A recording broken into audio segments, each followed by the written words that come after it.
On the May 13th episode of SmackDown, Orton saves Christian from an attack from Mark Henry and Sheamus. But he delayed to do so, if you remember. He stood on the ramp for like a good 30 seconds before going down there. Later that night, Christian returns the favor, but things get heated between the two. Ultimately, they end up shaking hands, going into Over the Limit. And Christian did the exact same thing that Orton did. He waited to make the save, but eventually did. I guess the idea that they were trying to push at the time was that the fans were supposed to know that, which one of them was going to get, dirty first. Which one would turn heel before the other.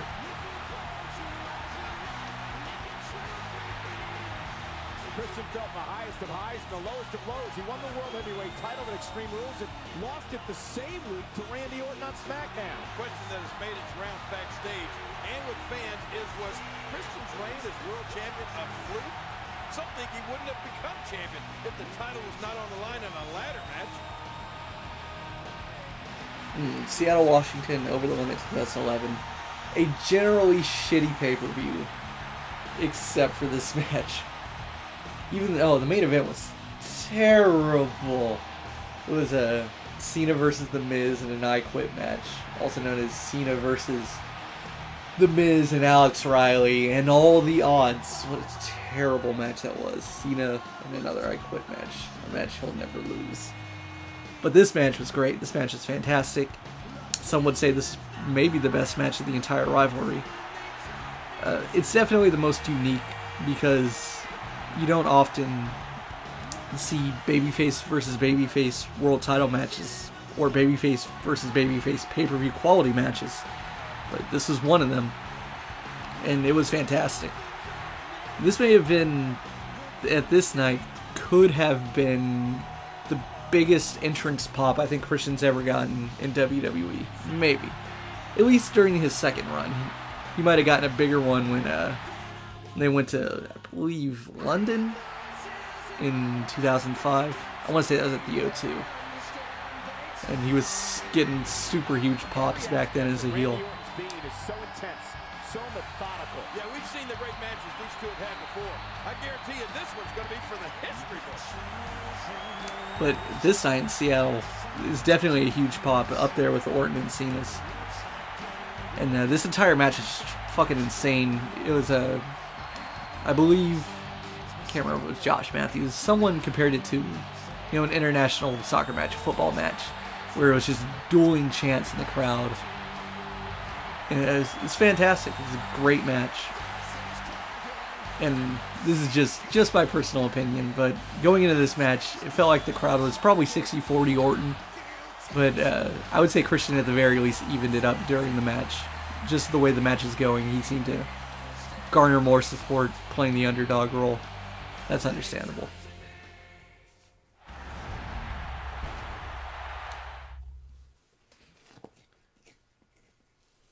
Alright, we're going to get a champion's introduction. Nope. Still not yet. That's right. This is probably this is probably my favorite match in the showcase. I think this is the one they did the best job on. Is dominant in so many ways. For Randy Orton, it's in his DNA. It's in his DNA to be the very best. I'm finally gonna win a chain grapple. Randy Orton making a move.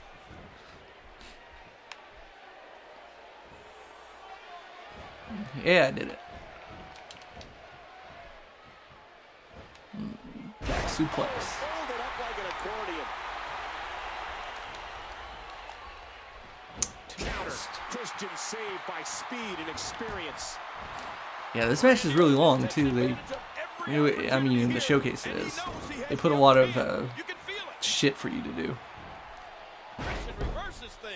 which is something I wish they would have done in the other matches. I expected most matches to have this amount of detail, but they don't. Like the SmackDown match that Orton won.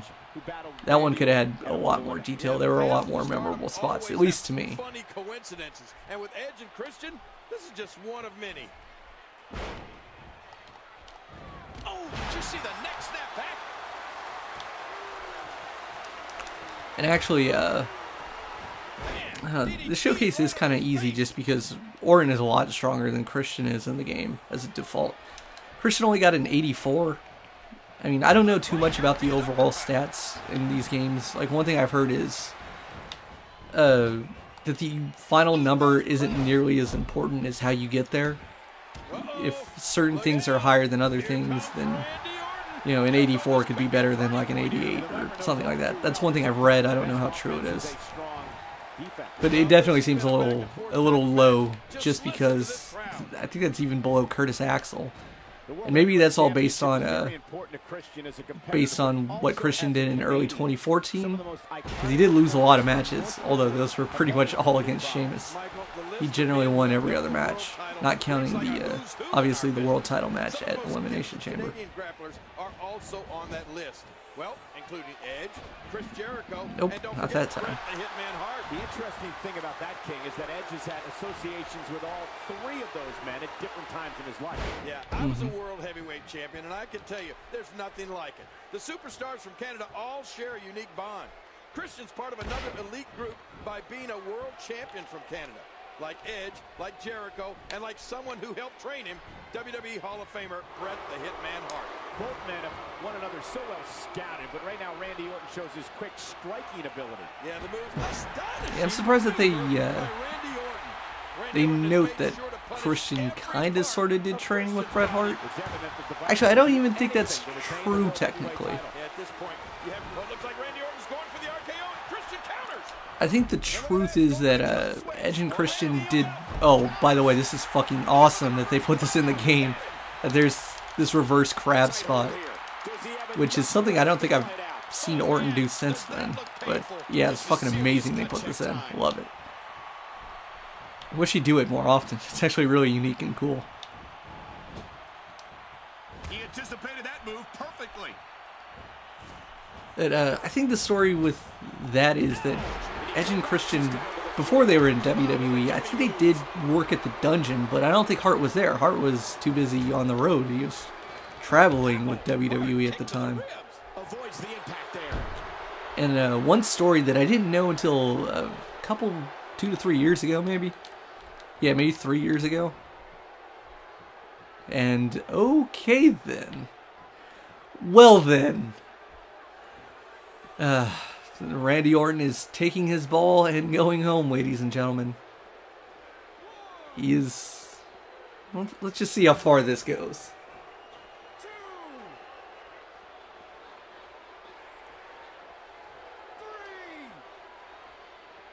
I'm going to lose the account out.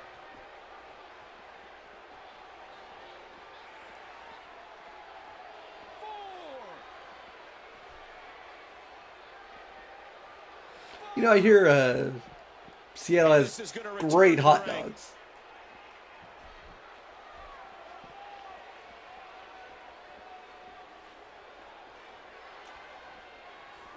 It is May, and the Mariners still have pennant hopes. Alright, only the finest from WWE games in 2K. No problems here. No game-breaking bullshit at all. So like I was saying before the game decided to fucking break, is one of the stories I heard maybe 2012 or so. It's actually, I guess it's kind of an old story. It came from after Christian left WWE and went to TNA. Because he was NWA World Champion, he had obligations to the NWA that didn't have to do with TNA. So he spent like a week or so with Ring of Honor, worked a couple matches there, and I guess agreed to, probably took some money or whatever, agreed to take part of ROH's Shoot DVD series. So there is a Christian Cage Straight Shooting, I believe is the name, DVD floating around out there. Probably find it on eBay, maybe $20 or something. It's pretty cool. It's very informal. There's nothing special about it. There's no special footage or anything. It's just literally him sitting down in a chair for 3 hours and answering questions about his time in WWE from, well, really it's kind of his entire life. He goes over his childhood. he goes over independent wrestling in Canada, and then from 1998 to 2005 in WWE, questions about his departure and all that other good stuff. And a story that he tells there that I had never heard elsewhere before is in 1997, before him and Edge had ever signed with WWE. This is a great spot, by the way. Yeah, great counter that time by Christian, and Christian now, this could be his opportunity. This could be his moment. You're right, Orton is down. And Christian's going to go for the spear. Anyway, in 1997, before he and Edge had signed with WWE, they were actually local, quote-unquote local, even though it's not really that close. They were backstage guests, I believe, of, I want to say Michael Hayes. They were backstage in 1997 at Survivor Series, which is, as everyone should know, was in Montreal and was the location of the Montreal Screwjob. What do I gotta do now? Pin. And a kick out by Christian. Yeah, I think Orton thought he had this match won at that point. No, this is another great spot. Still got some life left in him. This is going to need my attentiveness because I'm going to need to kick out in a second. Yeah, they were backstage. They weren't signed yet. They were just guests. And Christian talked about how kind of weird it was because they didn't realize what had happened. They just knew, I guess they had like post-show plans or something. I got to kick out of this shit. Luckily I didn't take any damage yet. Not too much. No, Christian has a signature now. Shit.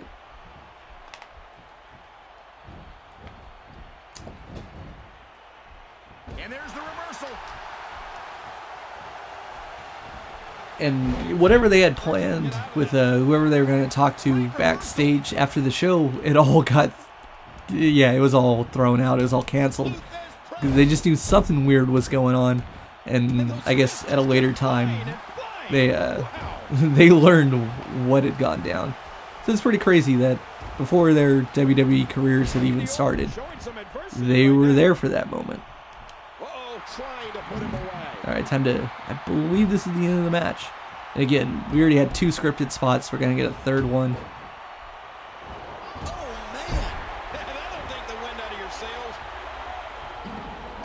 Alright, charge finisher. This finish is perfectly accurate.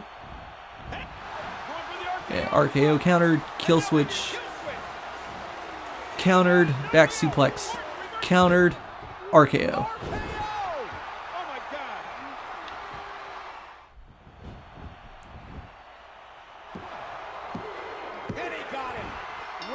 Yeah, fantastic match. Over the Limit, 2011. WWE Network, $9.99. Watch it. World Heavyweight Champion Randy Orton. Gonna get post-match shit. Again proving that he's the apex predator here in WWE. Proving to me, and I think everybody in this arena, that Randy Orton just has Christian's number. Yep. Say that again. It was another great matchup, King, but Same result. yeah, Orton just a little bit better again. The end of the night, Orton leaving the ring. Wait a minute, or is he leaving the ring?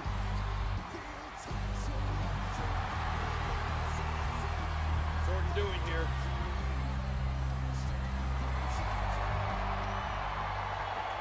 This guy's going to go at it again, Cole? Right. And Orton, I think, was actually applauding the performance by Christian tonight. And oh boy, wait a minute, this may not be over.